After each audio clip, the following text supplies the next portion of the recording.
We have laptop universities now. Anybody from from a university where students are required to buy laptops as part of their first year registration? Well, even when I did my undergrad, all the Queen's Commerce students. Queen's Commerce. We have a couple of programs here at Carleton. One of them in our Faculty of Engineering and Design that requires each student to purchase a laptop. We don't have a pan-campus. We had anybody from Acadia? They had the Acadia Advantage that they did several years ago where they got every single undergrad to buy a laptop. Didn't work out that well for a number of reasons. Part of the problem is if you're going to force everybody to buy laptops, you had better have professors ready to make them use them. Otherwise, the parents are going to say, why are you bothering with this? But we will assume somehow or other students are going to have laptops. I talked to one university, the City University of Hong Kong. I think I had a lady over here a couple of years ago. They weren't BlackBerries at the time. They were the HP PDAs.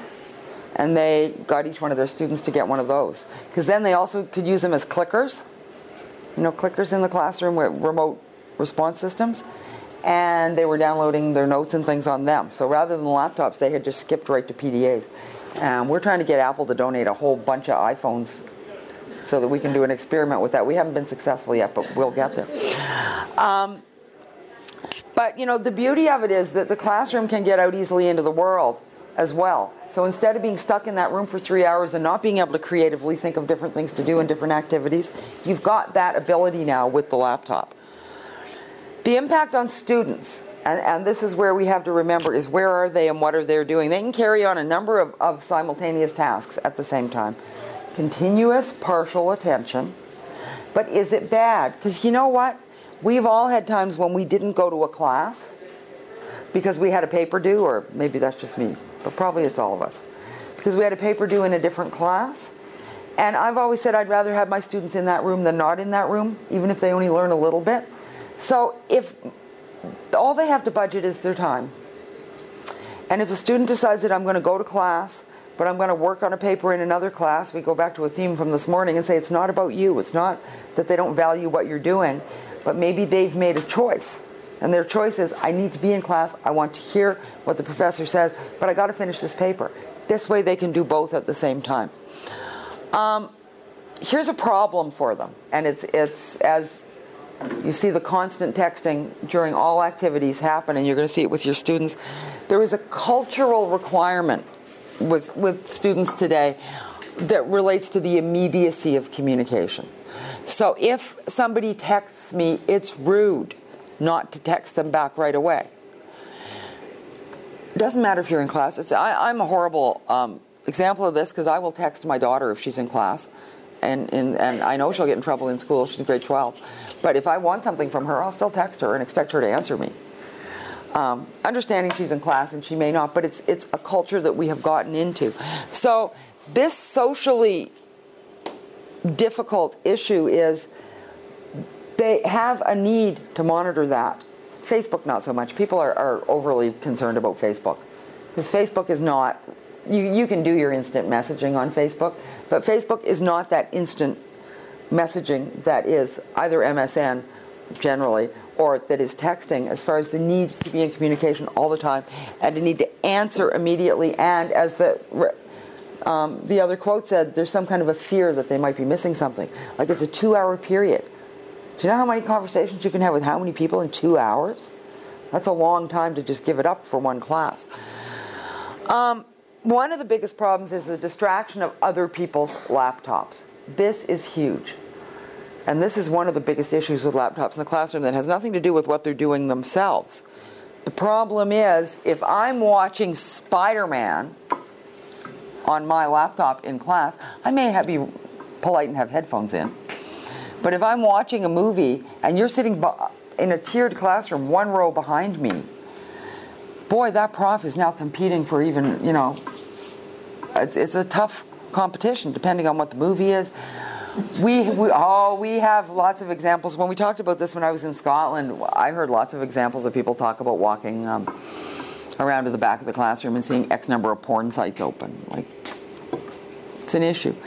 Pornography on the internet is not as big an issue as it was 10 years ago or 8 years ago or 3 years ago. because it's just so pervasive now that it's not novel to people anymore. It's just something that's out there.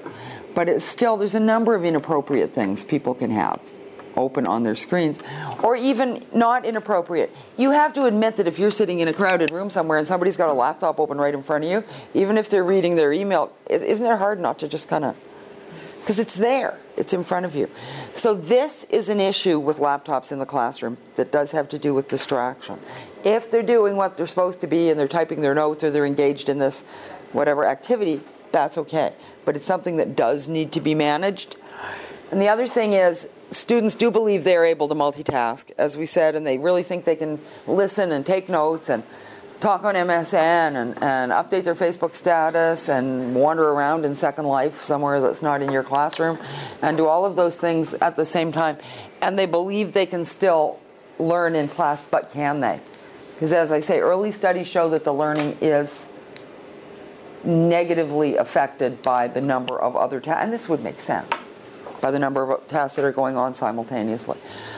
But it becomes sort of like everything else. One of the things is, are students only distracted because they're not engaged in the lecture?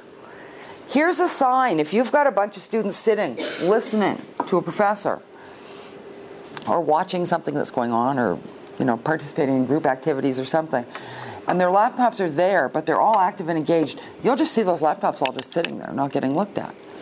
If somewhere in the middle of the lecture all the laptops start flipping up, that might be a sign that things aren't going so well for you at this particular moment. And maybe you want to change the pace of your lecture a little bit, or maybe select a different activity because this one's not working. So some of that is the ability to read. Now, if all the laptops that people have are open, then it's harder to tell sort of what they're engaged in. But there's a number of strategies that you really can use. This we've already talked about, that the standard is there and we'll never stop the BlackBerries and the iPhones. There is a practice, as I mentioned, of banning laptops in the classroom. There's a law program somewhere down in the U.S., I can't remember the university now, that just outright banned laptops in all the classrooms. Now this is law. Law is kind of funny anyway. But, they want to do all that engaging back and forth. But if you think about how much research and reading and writing of notes is involved in law, you think there would be a way to make that laptop work for the students in the class. It is a new issue, though, in management in today's classroom that we did not have 20 years ago, that we did not have 10 years ago. So even if we acknowledge that it's there, we've got to do something about it. And as new professors coming into the profession, it is going to be something that will challenge you. Maybe not as much as people who, professors who've been around 20, 25 years, because I think you won't take it as much of a personal offense, hopefully, as some people do, because some profs are really affronted by this, really offended. Like, how dare you ignore me? These are the same profs that would freak out if they caught you reading a newspaper in the class. Like, how dare you not have my rapt attention, how do I not have your rapt attention? But it is there. You will have the prerogative to allow laptops into your classroom or to disallow them. Depending on the nature of the class, students may argue, though, that they do use their laptop, and they will. By this, many of them will argue they want their laptops to take their notes on.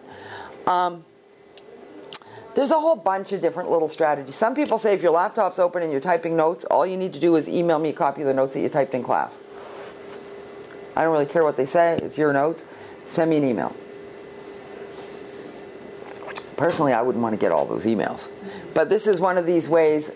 It's one of these premises that I'm never all that comfortable with, which is, let's assume that the students are doing something wrong and make them prove they're not. And that's sort of what that one looks like to me.